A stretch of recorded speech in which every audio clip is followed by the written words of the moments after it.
This is how it is. Crazy.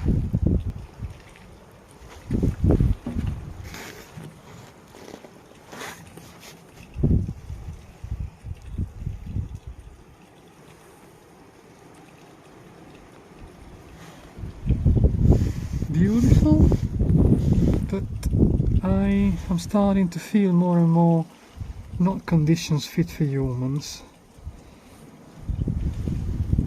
Beautiful, certainly.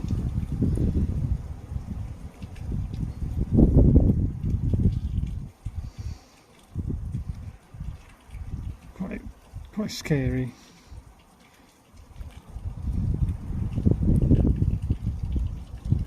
So I said in a previous video, this is called scaccianeve in Italian. I don't know, something that must be very common in the Arctic, Scandinavia, wherever it's very cold and windy,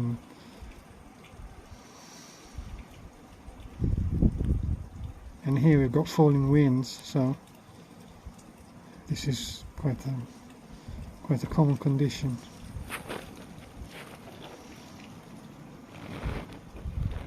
This is just before sunset, or to be more precise, the sun goes behind the mountain. It's not the actual sunset.